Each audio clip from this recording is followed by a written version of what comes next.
The Bring a Trailer Podcast.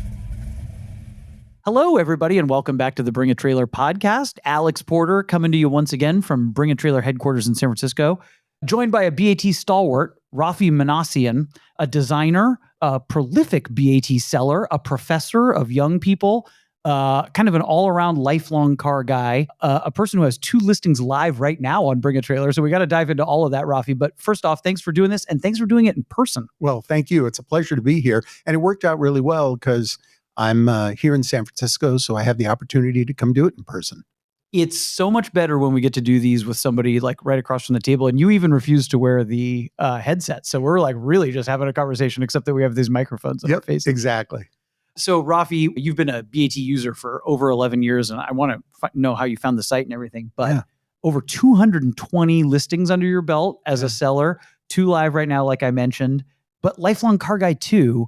And you're also an occasional poster of BAT content, which we love here. And people love the car stories by Raffi that we post from time to time. We've got some amazing ones to dive into. But what I know about you from those is that you're born into this. Yeah, my dad was really interested in cars. He wasn't particularly mechanically inclined, but he sure did like to pick up orphan cars, and they would show up at the house from time to time. And oftentimes, even as I was a young kid, my dad would leave a car in the driveway and a note for me on the table that said, "Something's wrong with the Hudson. Please fix it." And so the first time I got the note, I called my dad at the office. I said, "Dad, I got the note. What's wrong with the Hudson? I'll fix it." And he would say to me, "If I tell you what's wrong, I rob you of the most important part." Yeah, right. The diagnostic part. Yeah, I don't know, I was 11 or 12 years old. I just had my first set of tools. And he'd go out there and see if you can figure it out. And that's how I started learning. I was really quite young when I started. But my first experience with cars, I can remember it still very vividly because I was about 4 years old. And there was this giant black car that had pulled up in front of our house. And it was shiny and had huge chrome bumpers. And I don't know what it was to this day. But as I walked up to it, I could see my shape changing inside the reflection. That's so great. Going up and down, bouncing it. And I was transfixed by the fact that this metal object that had all this power and authority could reflect me. So it was so compelling. And I kind of committed to it at that point that I was going to figure this relationship out, that would be my thing, is to figure out how to shape the car and how the car could shape me. Yeah. And that's how I came to it. That's showing an early interest in design as well, right? I mean, that's almost what attracted you for even before the mechanical part or the history or anything. It's the design itself. Yeah, and I discovered that with drawing, I could convey my ideas, my sort of conceptual notions about what cars could look like. So I started drawing at an early age, and I worked really hard to get good at it. But I remember that one day, working with my dad, he'd taken the back of the television off, and I looked inside, and I saw all these tubes, and it looked like a miniature city. And I thought, oh my gosh, I had no idea things existed on the inside of stuff. Yeah. And so I asked my dad, is that how cars work? He goes, oh yeah. He says, let's go look at one now. And we went out, I don't know, like 6, 7 years old, and we're looking under the hood of the car. And I just had no idea that that's what it was. And so after that, I just stopped drawing and started, taking things apart, taking the alarm clock apart, upsetting my mom, and, trying to figure things out. And that's how it all got started. What was wrong with the Hudson, Raffi? It like most things, it was carburetor. Yeah, of course. Was it twin H? Did it have the two big? Oh man. Yeah. There's actually a funny post I did on Hudson about a twin H and twin H power and those air cleaners. It's a beautiful engine. It's gigantic. It's about a 300 cubic inch flathead, straight six. I love those cars. Yeah, it's like a truck engine. Yes, totally. Yeah, totally. And kind of early NASCAR success. I love those early Hudsons. Yeah. What else was around the house? Do you remember any of the other early cars? Well, the car I learned to drive on was a 52 Crosley. No kidding. A hot shot? It was a super sport, which is a hot shot. But the super sport had the doors. Yes, that's right.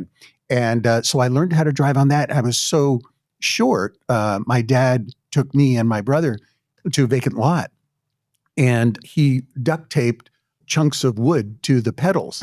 So, I sat on like a phone book and he taught me how to drive and how to shift because it was, manual. And he would run alongside and say, now shift. And then, clutch.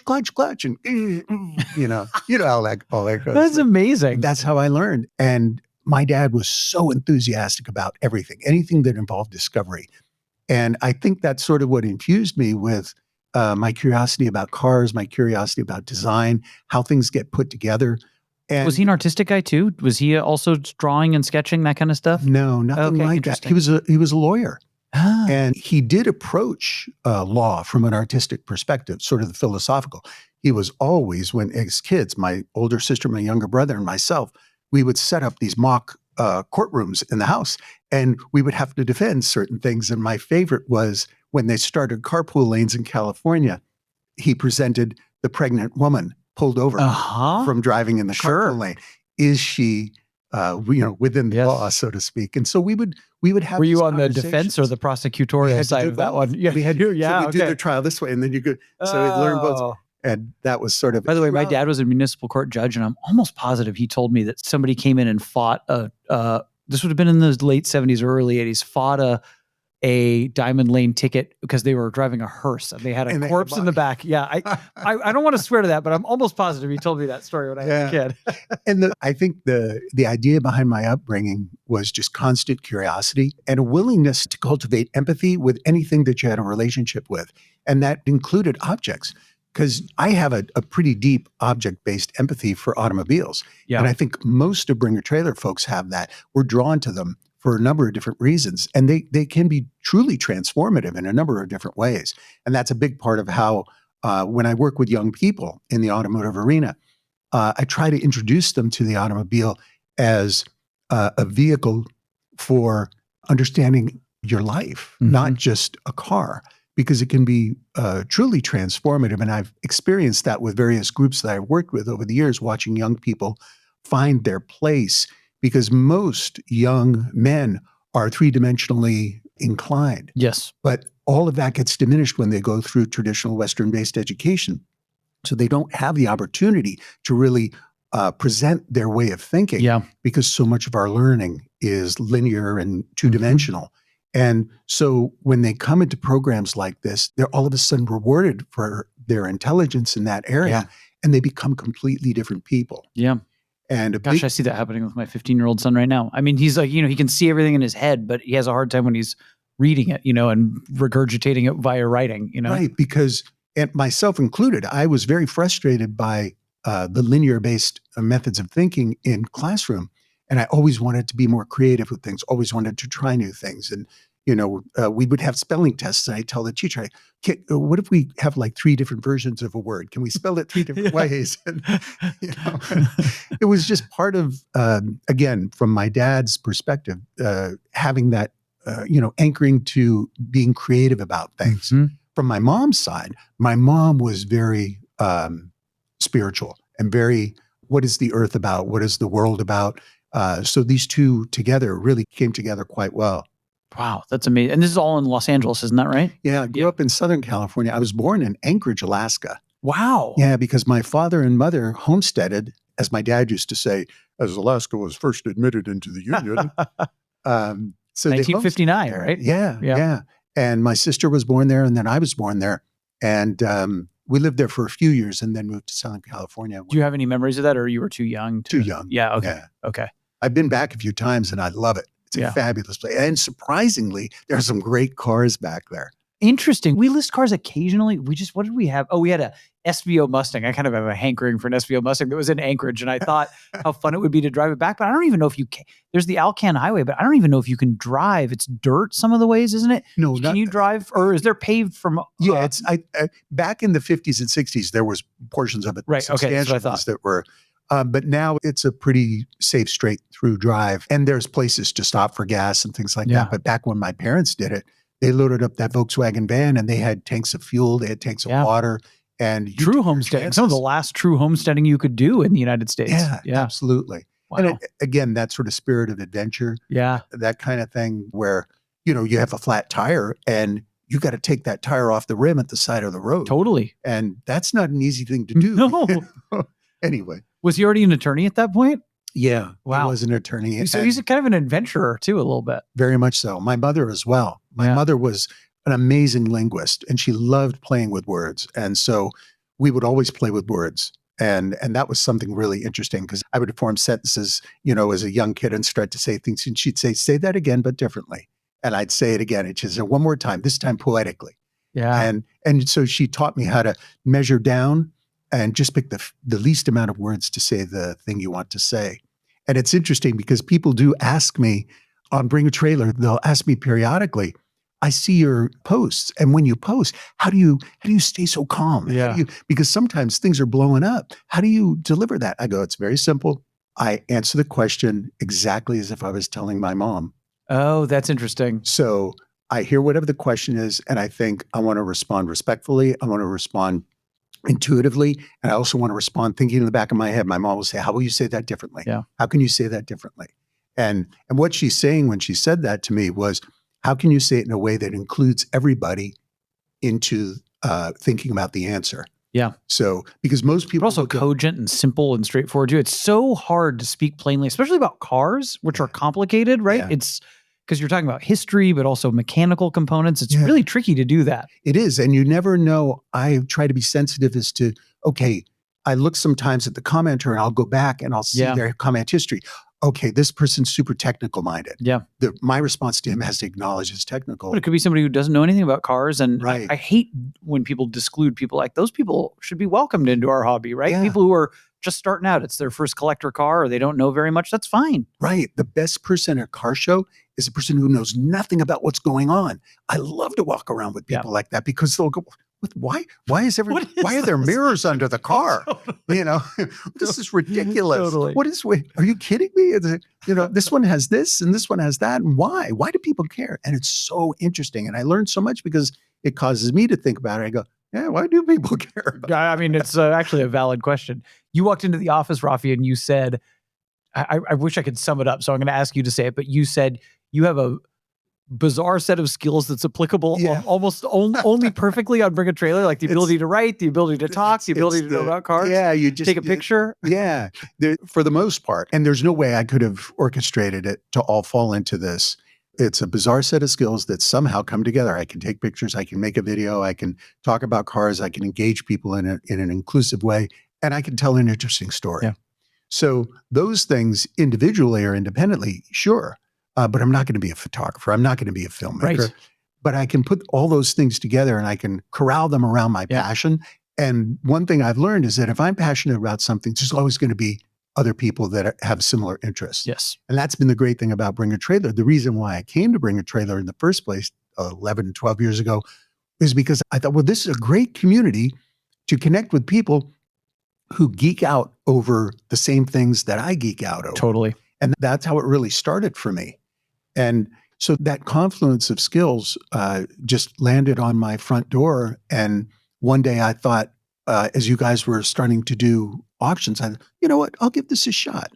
And so you sell your own car first time, or somebody you said, okay, all right. Yeah. I was going to ask because you're often representing other people who That's own right. cars, but was when you were your own cars the first time? My own car. It was the Ghia 450 SS. Oh man, and what a car. Yeah. And I had bought it about a year earlier, and I loved that car, just loved it. And I said, I can't wait to own one. And they only made 50, some of them. Mm-hmm. So they were hard to find. And I found this one, brought it home, started working on it. It's a Chrysler motor in those, is that right? Chrysler powered, yeah. And I just didn't enjoy the driving experience. Interesting. Why? It's too much of a big cruiser? It's not that sporty, right? It's a big car. It's a heavy car. It's steel. And it's underpowered if you keep the stock motor, which is why so many people put in a 340. I wasn't having fun with it. And so I gave it a year and I kept track of, using it and all that. And I said, you know what, it's time to sell it. So I put it up on Bring a Trailer and I thought, well, how hard can this be? And little did I know, it's really harder than most people think. So I took the pictures, put it all together. And back then you didn't have to do a video. You didn't have to do all the things you do now. And so we used to beg people for like 30 to 50 pictures. And we thought that was really thorough because that was in the days of you might get one photo of the car, right? Right. And it sold beyond my expectations. And so I had told a few people in my community that that was what was happening. And when they saw what happened, literally within a week, a buddy of mine said, "Hey, can you list mine?" I said, "Well, sure." And so That's how it starts. yeah. Rob. So we took some photos, we talked, we went to lunch. He bought my lunch and okay, yeah, let's go. Let's get it done. And off it went and it did well. And before I knew it, like people were coming up to me and saying, "Hey, would you do mine?" And then I get an email from somebody who's so-and-so is the widow of such and such, and she's got 3 cars. And do you think you could sell those? And I go talk to the widow. And before I know it, I'm selling multiple cars. Of course. Yeah. Of course. And it just built from there. I remember this car, but when it came back the second time, so somebody sold it again on the site. Do you remember that? Yours is the yellow one, right? Yes. Oh man, I remember this was a big deal in the early days of Bring a Trailer. Right? Yeah. This was a big car and like a big, And I think although I'm not 100% sure, most of what had sold on Bring a Trailer up to that point were $20,000 to $50,000 cars. Correct. So this was one of the first to go over 100. Yes. And so I was pretty proud of that. I was of very course, happy you with should it. be. Yeah. And then as I started to do more, I got to know sort of the back end and back channel and got to meet Randy and got to figure out some of how this sort of was working. And I remember telling a friend about 4 or 5 years into it, this is the future of vintage car sales. It was dawning on you about the same time as us, I think. Yeah. Yeah. And what I was keen about with it, and there are many features that really work. There's a really interesting transparency, but at the same time, it's curated. Yeah. It is so well curated that you have no idea the pandemonium that is going on behind the scenes while these auctions are going on. And there are multiple auctions happening. There's all this sort of, and you look at Bring a Trailer, and when you look at it, and I've talked about this with other people, it's calming. Yeah. It isn't social media agitating. That's right. It's a calm experience. You're in control of it. You're in control of the scrolling. You're in control of the clicking. You're in control of all of that stuff. And car people love control. Yes, that's right. We do. So that whole thing, it's not addictive. It's a pleasant connection. And so that builds with people who want to look, that builds with people who want to buy, and it builds with people who want to sell. Yep. And that whole confluence really is what excited me about continuing to work with it. Well, and one thing you didn't mention, although it was apparent by what you were saying, but that you bring to it that is so important for being successful and for enjoying it is the empathy piece, right? That these are like-minded people and that we're in a civil corner of the internet and we're trying to it's actually totally fine to ask questions and point things out about a car that you might be curious about or that you might think haven't been explained correctly. That's part of the magic. Yeah. But doing that politely and empathetically, which is hard sometimes, is so important. But you already kind of mentioned how you think about the type of person who might be asking you questions. And gosh, that's so important. Yeah. And, some people would say, well, that's such a kindness. And I think, okay, if that's how you want to perceive it. But I also think that if you frame it around being kind, you lose the opportunity to embrace it as a natural tendency. Yeah, that's right. And so I just prefer to just be me with stuff. And it's also just the way it should be done. I mean, yeah, right. But we can have broader conversations. Well, I'm a big believer, I may be seething in anger towards somebody behind the scenes, but I'm a big believer in always be as polite as you can be. Politeness greases the skids of society, right? Yeah, so absolutely. Always try to be polite to people, right? Nothing bothers me more than somebody who's mean to a service worker. They're just trying to make it through their day. Absolutely. I don't want to leave. We're already turning on a BAT, and I wanted to end with that, Raffi, because I don't want to leave your childhood quite yet. Your dad had some amazing cars too, and we'll link to it in the post of this podcast. But your dad had a Pegaso at one time, and that's one of my favorite cars. And it's not even one of the normal Pegasos; it had one of the more kind of wild bodies on it too. Yeah. So it was. Tell us the story of that car. There's a post that you wrote about this too. But so touring bodied Pegaso, 1953, the Paris Auto Show car. Those are the ones with the big bubble rear windows, right? Yeah. Yes, that's right. And, oh, God, they're cool. And this was reportedly built as a gift to Evita Peron. Oh, interesting. And so it had to be this beautiful car. And Federico Fromenti from Turin had done the design for it. It was exceptional. There was nothing really like it at the time. And it didn't look like any other Pegaso, so it was really rather unusual. My father and I, by the time I was 14, 15, 16, we were looking for cars. And we liked cars that were unique. not multiple production type cars, but stuff that was one of a kind or two of a kind or just a few built, that sort of thing. Once you really get into cars, and especially after you've had a few, that's what everyone's looking for. You want the car that's like, it's the only one, it's a conversation piece. It opens up all the doors and Yeah. And, the draw to it for both my father and myself was what's the story? Of course. What compelled this person to make this? Yeah. And so we found this car.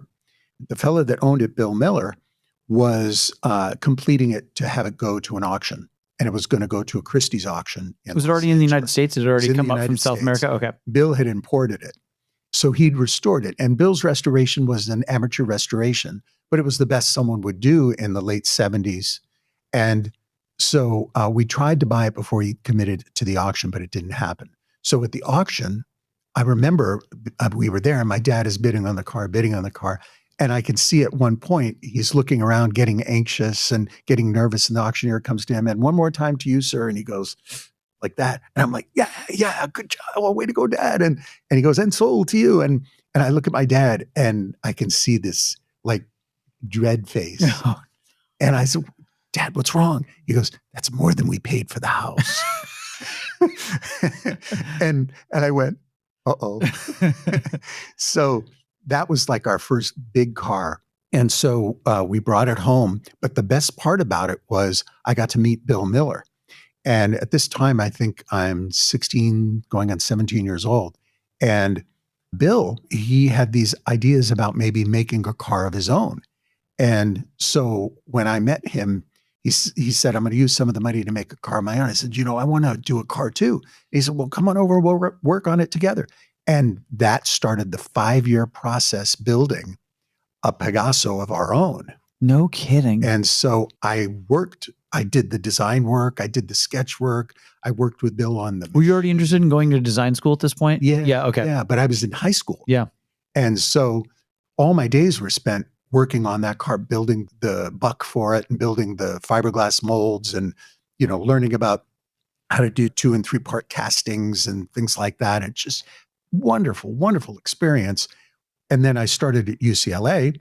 And while I was at UCLA, I worked to get my degree in product design, always wanting to work in automobile design, and built that car and completed it, took it to the LA Auto Show and had a, showing of it there 1983, and had the wild notion that we were going to build these. And so we took orders.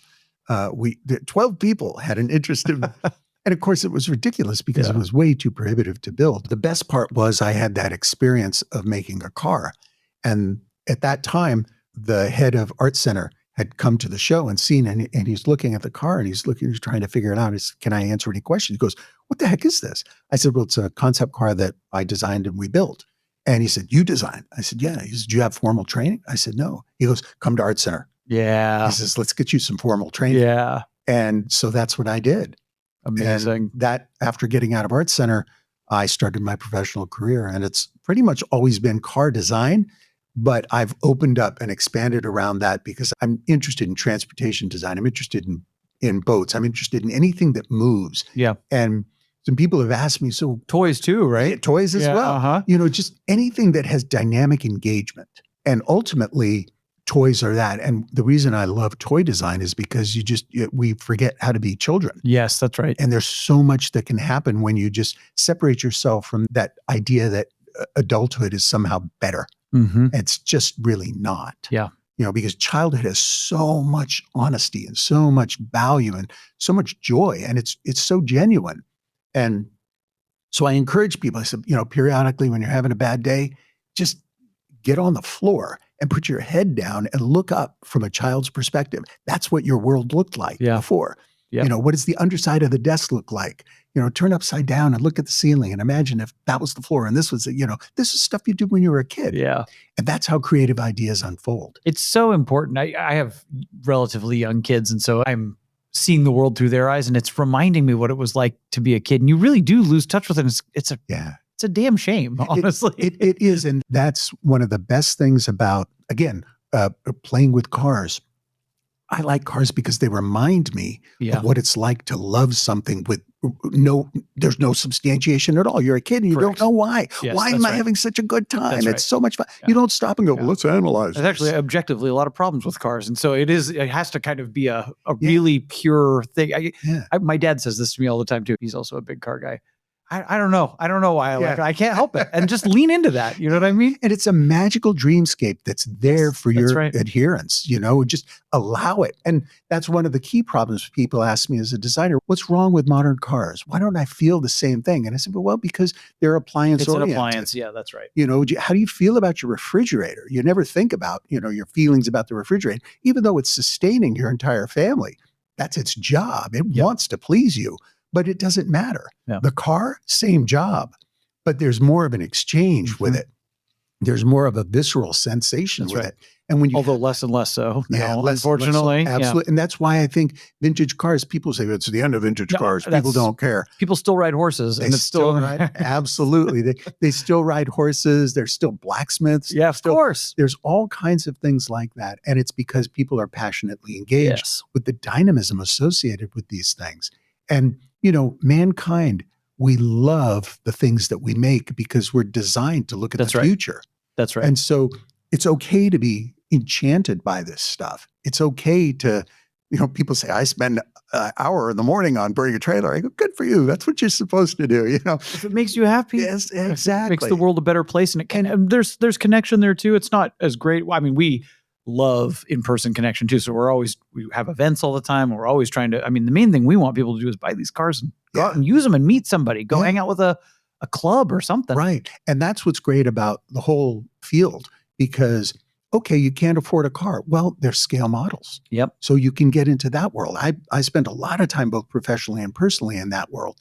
Okay, you have a passion for cars. You don't have to buy one. Go out to the shows. Absolutely.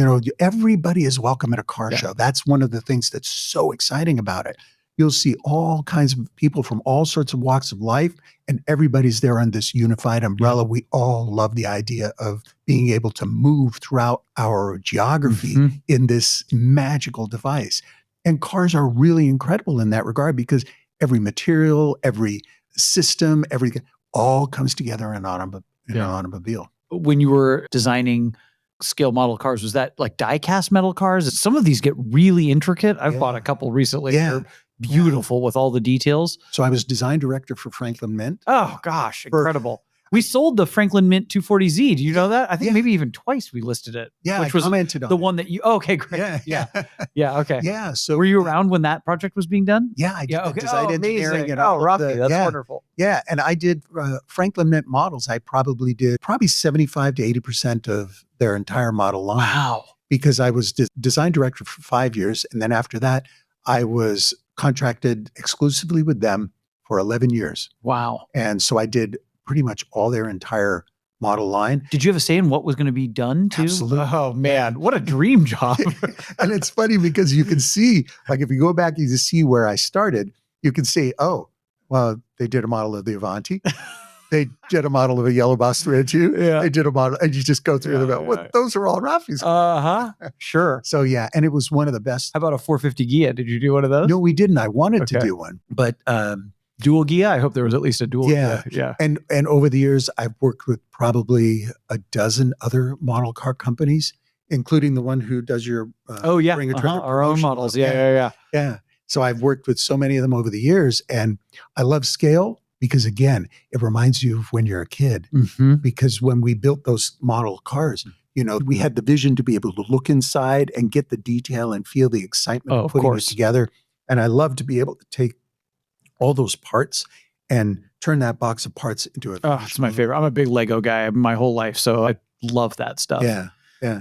I saw recently an advertisement for, I think it's a Japanese company. They make a functional small block. They also make a flathead that's miniature. Yeah. Have you ever been around one of those things before? Okay. Yeah. And there are quite a few companies that make them, and they're actually, you can kick some of them run on alcohol, I think. Absolutely. Yes, that's right. Oh gosh. I was thinking what a fun project that would be with my son or something like that. Because it's that spatial thinking you're talking about where you can see, it's a simplified version, but you can see all the things and how it works in a, taking apart a real engine is kind of a frightening undertaking for some people. So doing it in miniature is maybe a approachable way to do it. And it's part of the way of learning how to rebuild a real engine if you do It's that. a great way to go. The other thing I recommend, because people will ask me, say, well, my kid's really interested in that. How can I get him started? I said, go buy an old lawnmower. 100%. A Briggs and Stratton or something. One cylinder, Yep. and you just take it apart, and you can't make any mistakes on it. Most people will give them to you if they're not running. Right.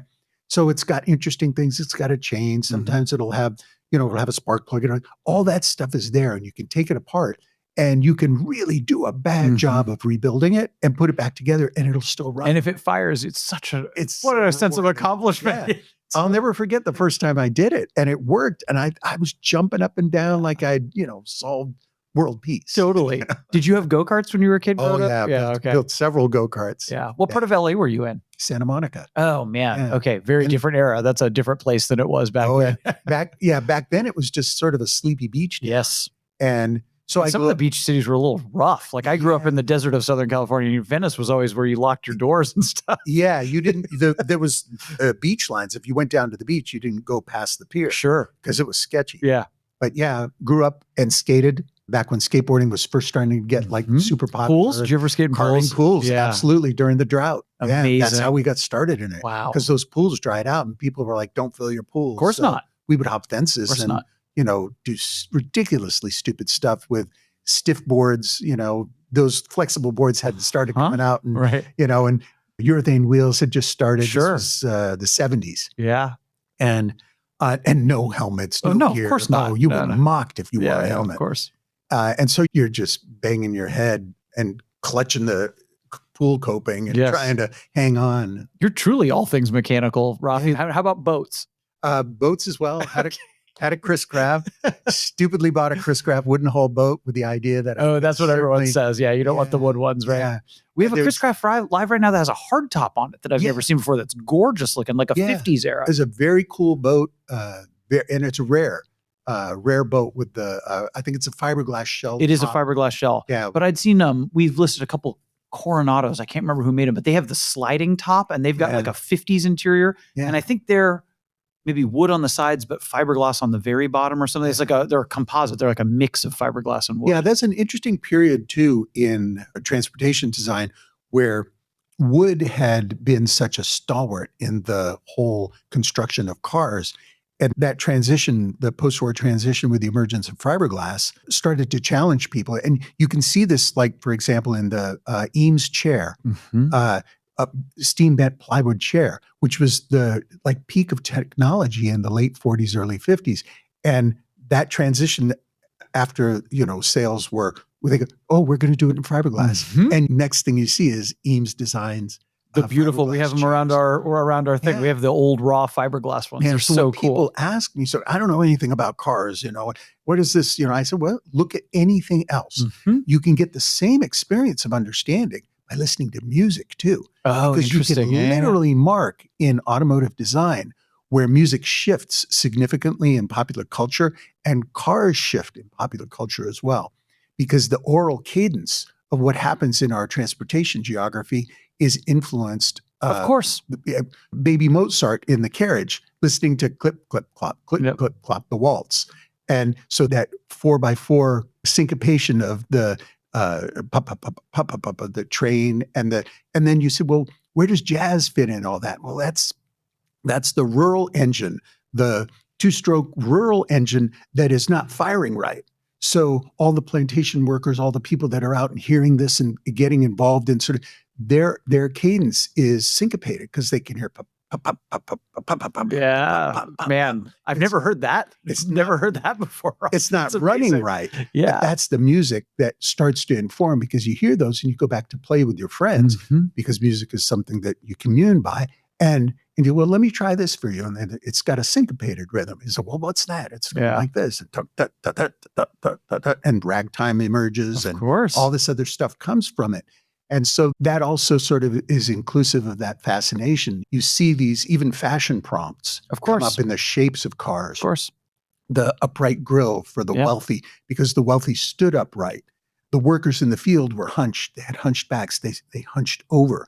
So the wealthy elite cars had this upright stance, the tall roof, the tall vertical grille. All of that was very wealthy oriented.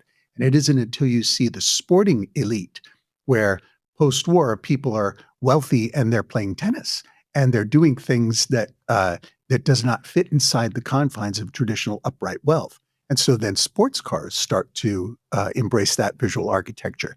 So it's fascinating to see the broadest scope I love of it. transportation in that vein. The car is so infused into American culture. You can see it anywhere. I went to grad school for history, and so I love the idea of a lens through which to look at anything. And the car is, at least in American history, is as valid as anything else as a way to look at all parts of society. Absolutely. By the way, is this what you're teaching in your classes? Yeah. Okay. I do. You spoke about that like a true professor. Yeah, I do. I try to cover History of design. Yeah. Yeah. So that the broader perspective on what we've done and where we're going can be seen in a more unified way. Yeah.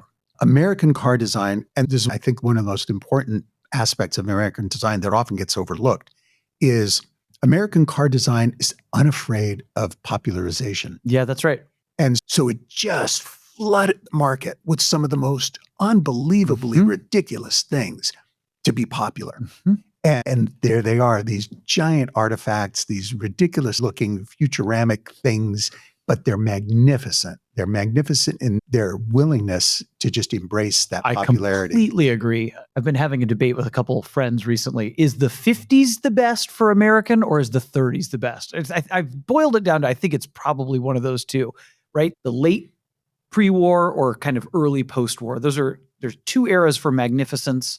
I love cars from both eras. Yeah. Or maybe I should ask, what's your favorite? You can't really say if one's greater than the other, but. So my favorite period for automobile design in both American and European is 1953 to 1969. That's it. Yeah. Yeah. And there's that encompasses a lot, right? Including some really big sea changes. And some amazing changes. I'm willing to extend it to 1970, 71, just to include a couple cars. Yeah. Because I like those cars.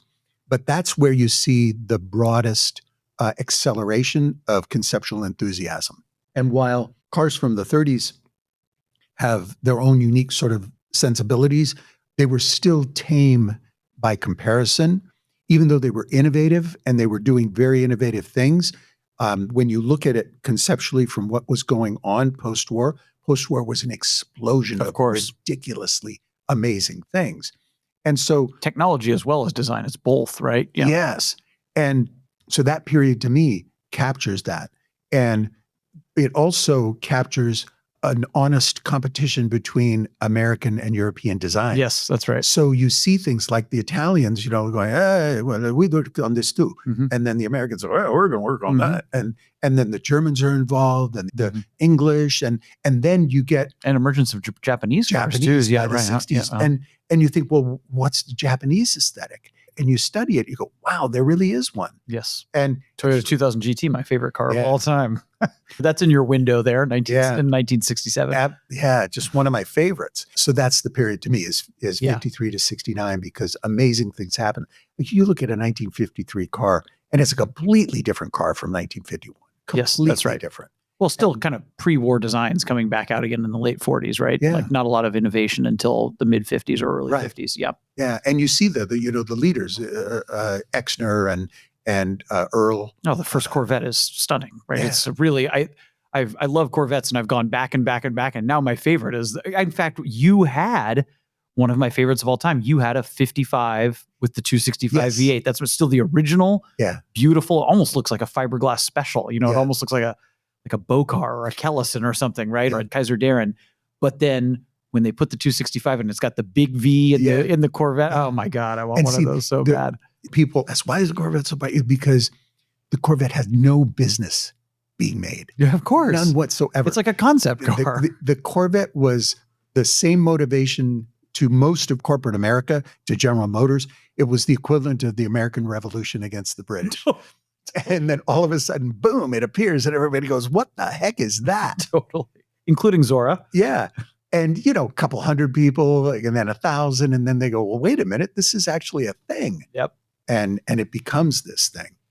Amazing. Yeah. Amazing stuff. Remarkable. So now it begs the question, Raffi, what are those cars in 70 and 71 that you need to include in? So I got to include the Ferrari Daytona. Oh, yeah, of course. Because if you look at the 275, the GTB4, that's the car before the Daytona. You look at that car and you go, oh, it's beautiful, it's gorgeous. And then you look at the next design, you go, wait a minute, what's in between? Totally. There's nothing in And between. you can see the way the Daytona influences almost every, it's a thing that, it's something you trace back to the Daytona, right? That And styling language. when you get that level of remarkable in a concept and the vehicle is produced, it's off the charts. Yeah. The Miura is that. Yes, of course. The Miura all of a sudden just appears. Of course. It's like it landed from outer space, Mhm. and people are like, what is that? Yeah. Same thing with the E-Type.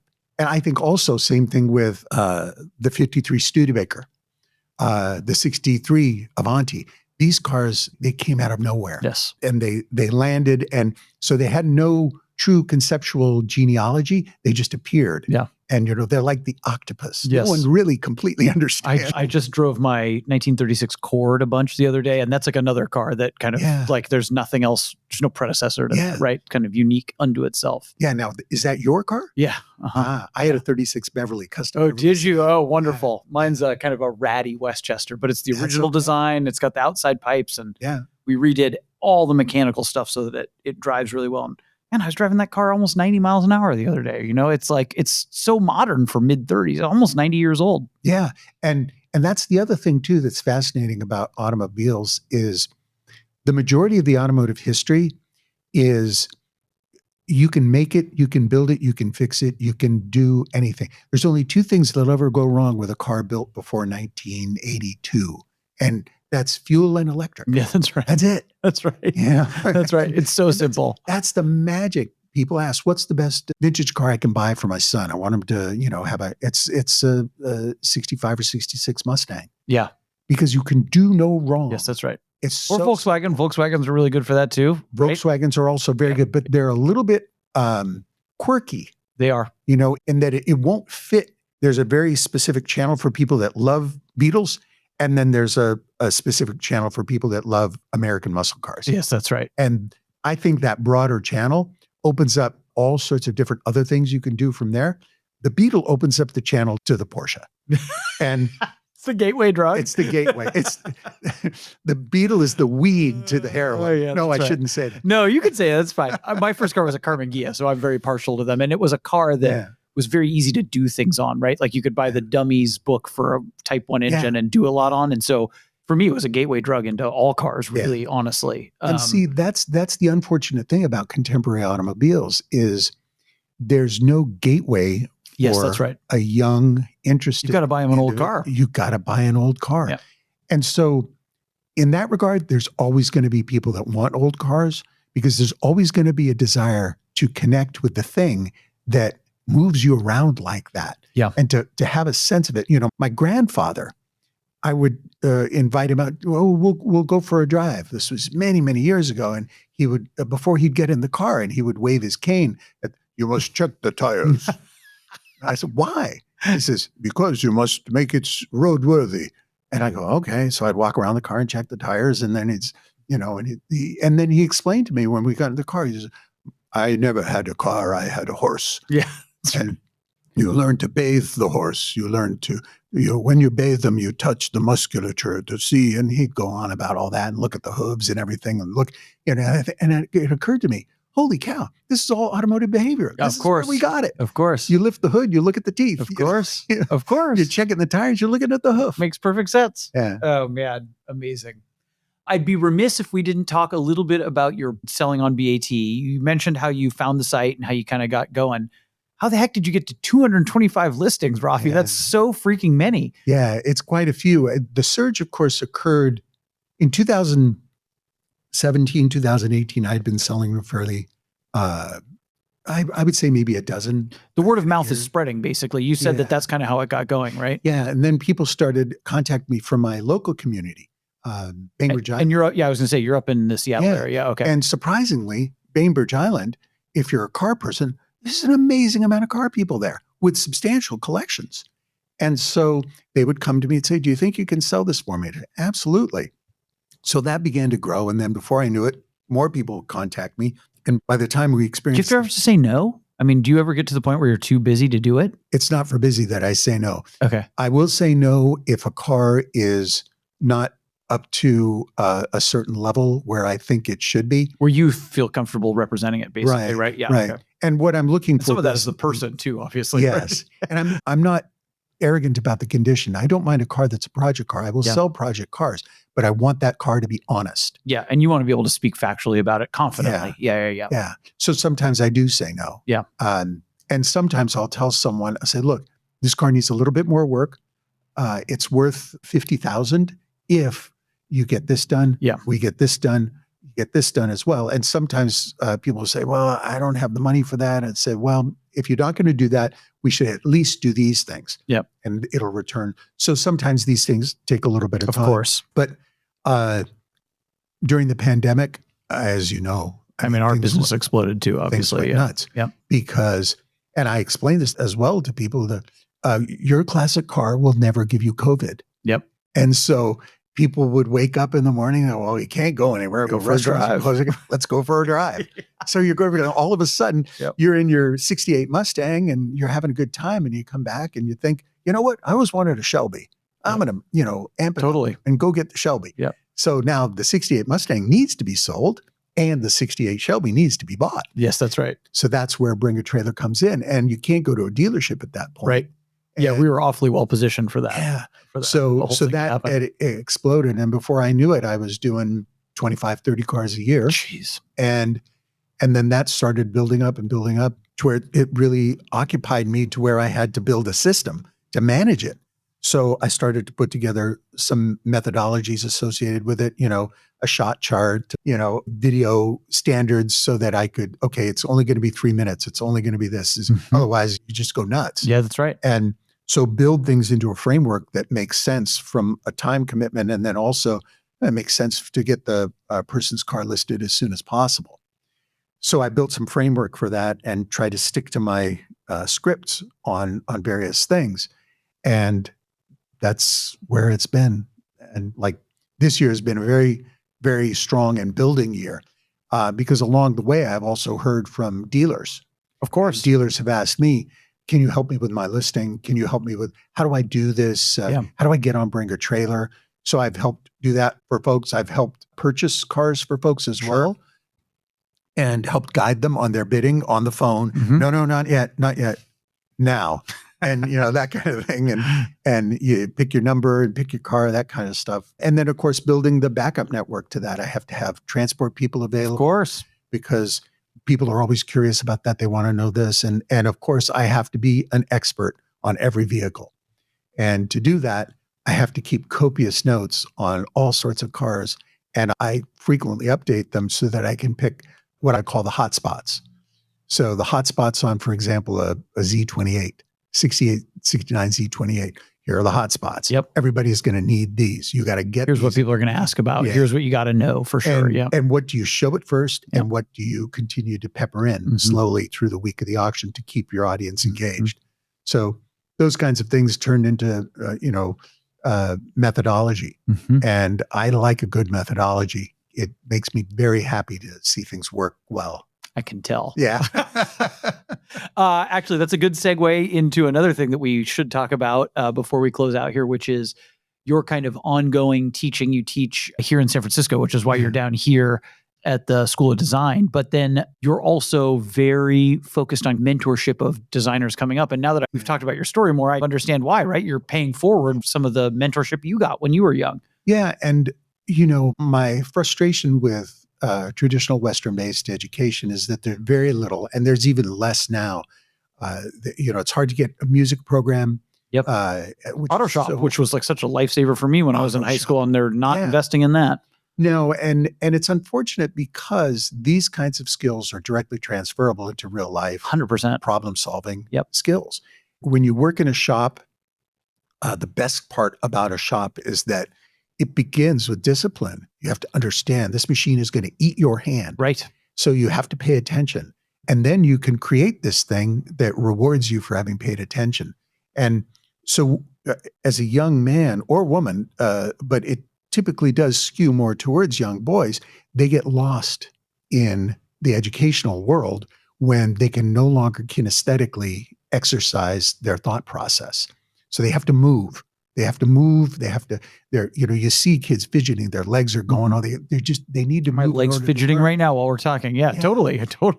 And so being able to transfer all that fidget-based energy into a mechanical device, because mechanical devices don't animate themselves until they're fidgeting. Right. You fidget, boom, it starts. And then it comes alive. And that's a young boy. Yeah. It needs to fidget to come alive.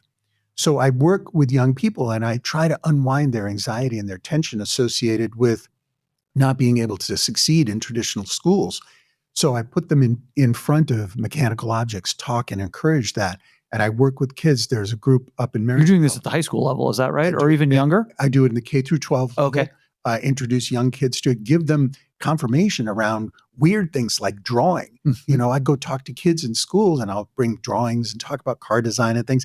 I talk to kids in first, second grade and I'll say, okay, show of hands, how many of you are artists? And pretty much every hand goes up.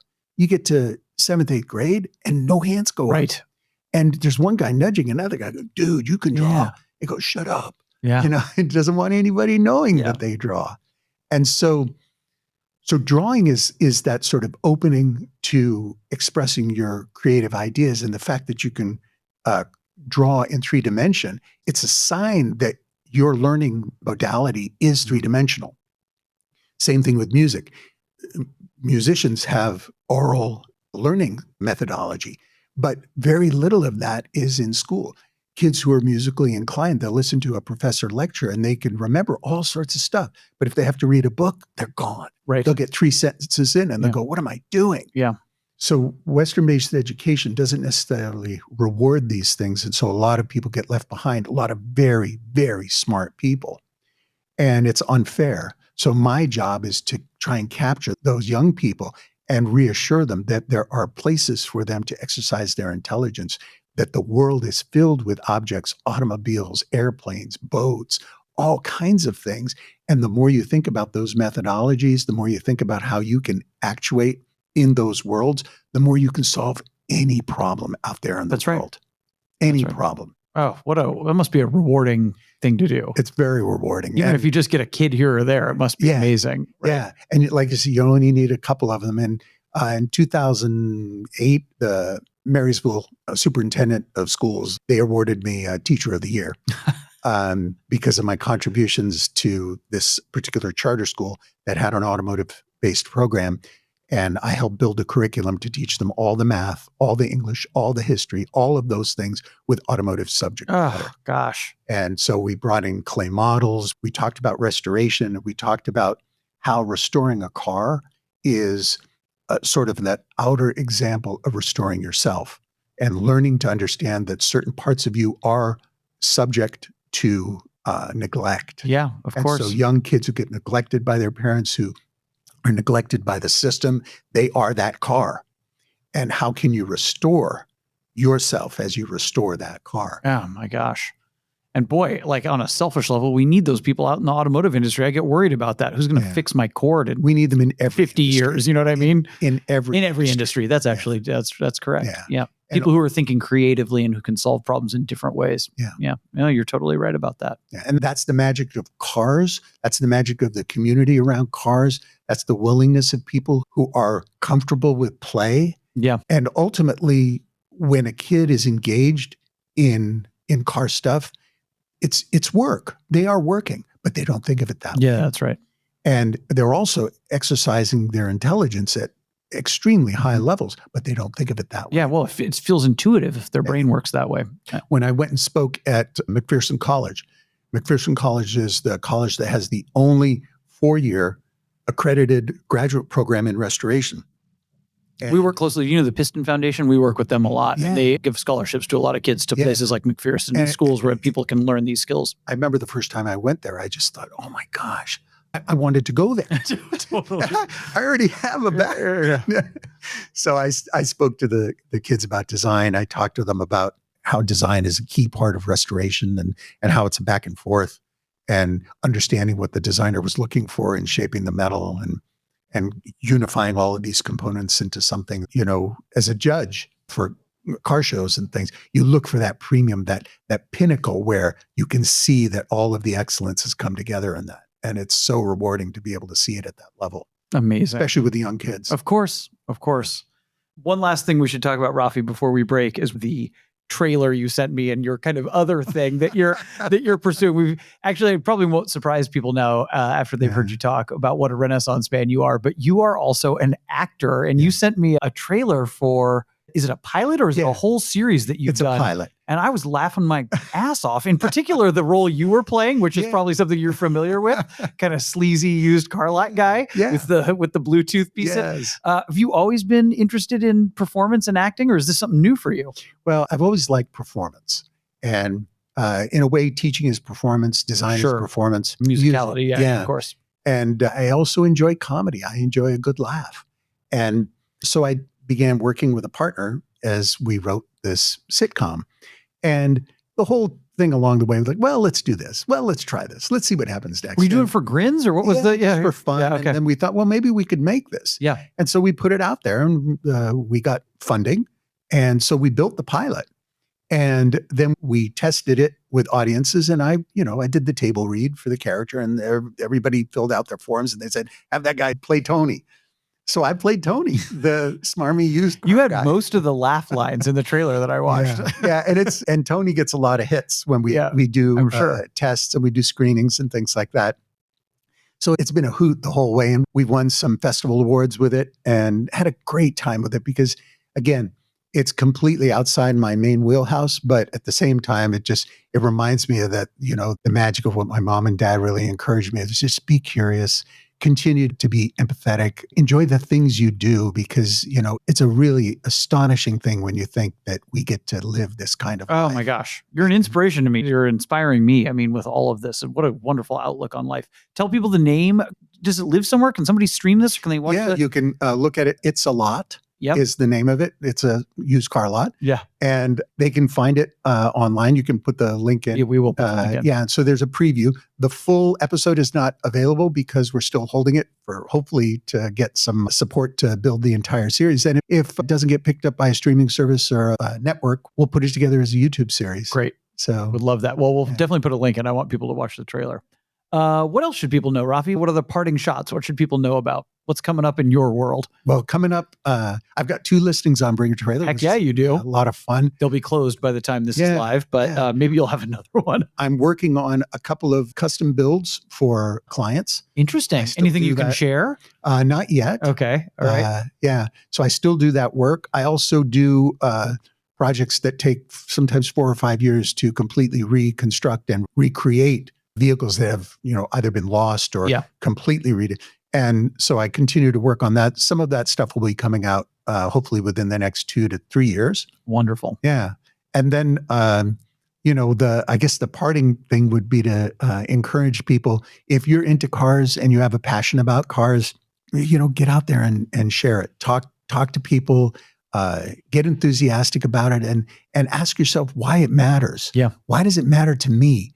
And then make it something that you can share with other people. Because that's the fun of it. The thing that I enjoy more than anything about the profession, the most rewarding thing, both professionally and, personally, is I met some great people. Of course. And those people have made everything I've done going forward just that much more enjoyable. I mean, I couldn't agree with you more. I mean, in the end, it really is kind of about the people. And sometimes I wonder, when I'm thinking about buying another car, I'm like, do I actually want this, or I just want to talk about it to a lot of people, right? I think about that a lot. Yeah.